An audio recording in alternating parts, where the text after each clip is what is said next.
I bought an apartment during a market slump, $30,000 below what others had paid for the same layout. I had just finished moving in when Linda Carver, the neighbor across the hall, stormed over. Same unit, same building, yet you paid $30,000 less than we did. You need to make up the difference. I froze for a second. She took it as fear and raised her voice. If you had the guts to snap it up cheap, you'd better be ready to compensate the rest of us. Otherwise, don't expect to live here in peace. I looked at her, so self-righteous it was almost absurd, and I laughed. I had just been discharged from a psychiatric hospital. Threaten me? If anyone wasn't going to live in peace, it was her. I stared at the middle-aged woman with tight curls who had just barged through my door, demanding I pay her $30,000 to make up the difference. All the excitement of finally buying a place vanished. Ma'am, volatility in housing prices is just how the market works, I said, keeping my voice as steady as I could. The previous owner needed a quick sale, and I happened to catch it. That has nothing to do with you. She stepped closer, her voice turning sharp. How does it have nothing to do with me? Same layout, same building, so why did you pay $30,000 less than I did? Annoyance simmered under my skin. I remembered what the doctor told me when I was discharged. When conflict comes up, take a deep breath first, then reason it out. I took a slow breath. For you, the market was at its peak when you bought your unit. When I bought mine, prices had dropped. That's not on me. If we follow your logic, then if prices go up another $50,000 next year, are you going to pay me the difference? She planted her hands on her hips. Don't try to confuse me with all that nonsense. We live on the same floor. How can you feel okay taking advantage like that? My son's getting married soon. We need the money.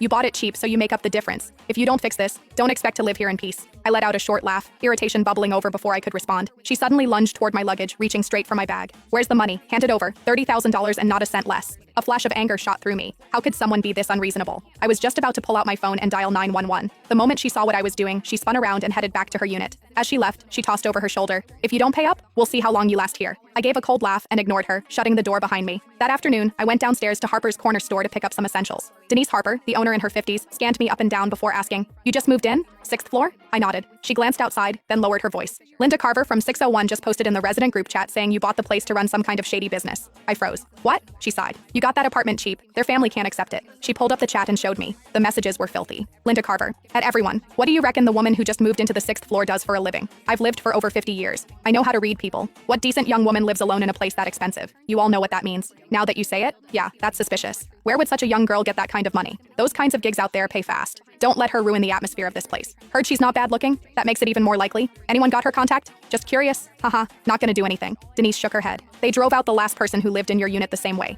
Even calling the police didn't help. They won't cross the line. They just make your life miserable every single day. As she handed me my things, I asked her to add me to the group chat. Sweetheart, just between us, if you can tolerate it, then tolerate it. Otherwise, leave as soon as you can. I took my things from her, holding back my irritation, and thanked her. Well, I wasn't afraid. I had just spent my entire savings on that apartment. Leave? I let out a silent, cold laugh. It was the first time I'd ever heard of someone trying to force a psychiatric patient out of her own home. When I got back upstairs, I saw a plastic bag hanging from my doorknob. Inside was a dead rat. There was a note in the bag. "This is the first time. Next time it'll be alive." I scoffed, tied the bag shut, and tossed it right back at Linda's door. I dealt with plenty of rats before.